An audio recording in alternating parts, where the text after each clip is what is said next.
Du coup, c'est l'histoire d'une patiente et il y a ma femme à côté qui vérifie là. Et elle est sur le spectre des troubles de l'humeur. Alors, elle est bipolaire, cyclotimique, le trouble de personne. Vous appelez ça comme vous voulez. Toujours est-il que en été, elle pète le feu. En hiver, elle est à plat. Avant ses règles, elle pète le feu. Et quand elle a un TDAH, de fait, et quand tu lui mets un peu trop de méthylphénidate, ça l'énerve, quoi. Donc, on est limite, et en fait, elle est tellement limite qu'elle finit par accepter un régulateur d'humeur avec son méthylphénidate, donc c'est vraiment qu'elle est bien dedans, quoi. Ok. Donc, le père, il y a du suicide, il y a des addictions, il y a de tout dans la famille, hein, c'est un arbre de Noël. Et il y a la fille qui commence à rentrer tranquillement dans la maladie mentale. C'est pas un trouble mental, hein, je pense, c'est une maladie mentale. Et la fille, bah, ça déconne, quoi. Elle dort pas bien depuis qu'elle est gamine, elle est classante TDAH, puis là, elle commence à découvrir un peu le cannabis, puis bam, elle est de plus en plus irritable, et là, flash, scarification, et là, branle-bas le combat, qu'est-ce qu'on fait? La patiente, elle accepte de prendre son traitement pour l'humeur parce que, bah, il y a plusieurs semaines par an où elle est complètement à plat, quoi. Et un rien l'énerve. Et donc, elle fait tomber son portefeuille et paf, mon Dieu, je suis qu'une merde. Il y a que les merdes qui font tomber leur portefeuille. Et le mari, qu'est-ce qu'il fait quand il voit sa femme comme ça? Il arrive et il dit, bon, bah, chérie, on s'en fout, c'est un portefeuille. Ou alors, bah, il descendra pas plus bas.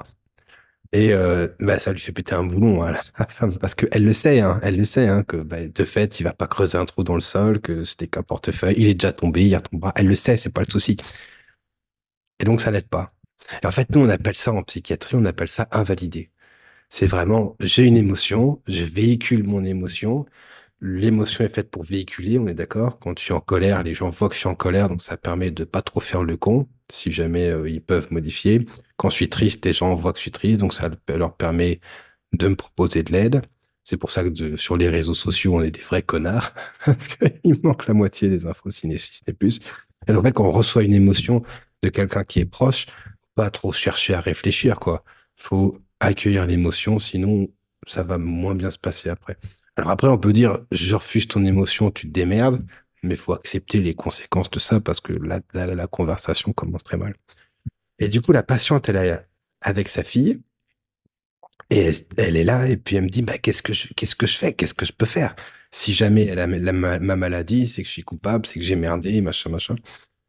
Donc, sauf si les parents choisissent précisément quel gène ils transmettent, je considère qu'ils sont pas coupables. Moi, j'ai deux enfants, ils sont peut-être complètement atteints, mais j'ai pas trop choisi de ce que je leur transmettais ou pas, donc hop, je me sentirais pas responsable du tout. C'est pas ma femme. Alors sur le principe, ma femme non plus. Peut-être que dans le feu de l'action, dans 10 ans, elle m'en voudra un peu plus, mais sur le moment, ça la dérange pas. C'est un peu le jeu, hein. Euh, et du coup, la question des parents, c'est bah, comment je peux faire pour éviter que ça déconne complet. Et honnêtement, les dés sont un peu lancés à ce stade. La fille, elle a 14 ans. La majorité du boulot est fait. Je veux dire, la majorité est fait. On va pas mettre du lithium préventif. Il y a les trucs de base de bah, ce serait bien de pas aller trop loin dans le cannabis, de bien dormir, de pas manger des tranches de jambon avec du sirop de glucose, fructose dedans et plein d'autres cochonneries. On sait pas trop pourquoi c'est là-dedans. Donc de manger sainement, machin. Et sur le plan relationnel, il y a, à mon avis, pas plus essentiel que d'apprendre à l'ado quelle émotion il peut y avoir, comment réagir à ces émotions, etc., etc. Et du coup, ça commence par valider. Et donc, c'est des trucs tout cons, c'est, oui, je vois que t'en as marre de faire tomber ton portefeuille, t'as l'air énervé, ça doit être insupportable d'être énervé comme ça de façon cyclique. Et puis après, vous avez une autre discussion. Et donc, de toute façon, quand quelqu'un vous paraît avoir une émotion qui est pas justifiée, de lui dire qu'elle n'est pas justifiée, ça marche jamais. Enfin, je sais pas ce que tu en penses, mais moi, ça marche pas. En tout cas, j'ai jamais vu. Alors, chez les patients atteints de troubles bipolaires ou qui sont sur le spectre, qui ont des problèmes de régulation émotionnelle avec le préfrontal qui marche pas trop, ben, Enfin, sur le plan neurobio, ça n'a aucun sens d'aller leur dire, ouais, mais en fait, l'émotion n'est pas justifiée là, donc ça sert à rien. Donc, à la limite, vous pouvez valider l'émotion et puis après discuter de est-ce que l'émotion est justifiée ou pas, mais il faut commencer par ça. Et du coup, moi, ce que je vous conseille, c'est de pas commencer quand vous avez un adolescent qui commence à glisser petit à petit, de pas tomber dans les pièges classiques de oui, mais si elle se scarifie, c'est un appel à l'aide et c'est qu'en fait, c'est pour se montrer, c'est machin, c'est bidule. On ne sait pas du tout ce que pense l'autre et quand c'est un ado et qu'on est adulte, on sait encore moins. Toutes les thérapies de base qui marchent, donc que ce soit la MBCT, la DBT, la RFT, l'ACT, etc. Elles sont toutes basées sur avant tout, il faut être curieux. Pourquoi est-ce qu'il s'est passé ça? À quoi les gens pensent? Qu'est-ce qui s'est passé dans leur tête? Quelles émotions ils avaient? Et se débarrasser des certitudes de oui, si elle fait ça, c'est que machin, c'est que bidule. Et du coup, la base, hein, c'est niveau environnement, niveau génétique, c'est déjà, la roulette est déjà lancée, honnêtement. Et sur le plan psychothérapie, c'est là que vous devez apprendre à gérer un peu. Si vous savez pas gérer vos émotions, l'ado saura pas le faire. Et donc, le raisonnement de la mère, là, c'était, bah, j'essaye un médoc pour l'humeur pour deux raisons. Un, parce que moi, j'ai envie d'aller mieux. Et deux, si je sais pas gérer, je vois pas comment ma fille pourra apprendre. Et donc, il y a au moins ce levier-là. Donc, pour moi, il y en a deux. Il y a un, si jamais vous savez pas faire, bah, faut apprendre à réguler vos émotions. Il y a un bouquin entier de psychothérapie sur le sujet, hein. Il y a un bouquin entier qui est fait par la créatrice du trouble borderline, enfin de la thérapie sur le trouble borderline, qui marche de dingue et c'est manualisé, c'est écrit de A à Z quoi faire. C'est sublime. Il y a ça à lire, c'est 100 balles.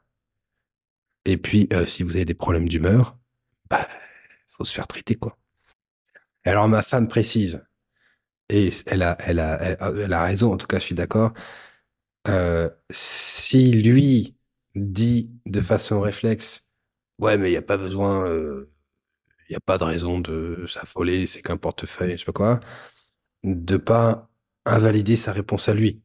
À savoir de pas dire, ouais, mais ça, c'est pas la bonne réponse, faudrait que tu valides machin, et commencer à se poser la question et de façon curieuse aussi, tiens, pourquoi est-ce qu'il dit ça? Au lieu de partir de principe, en fait, c'est un crétin, il a pas lu le manuel. C'est un crétin, il faut faire de cette façon-là. Et du coup, de partir du principe, bah, tiens, qu'est-ce qui se fait? Comment ça se fait qu'il répond ça?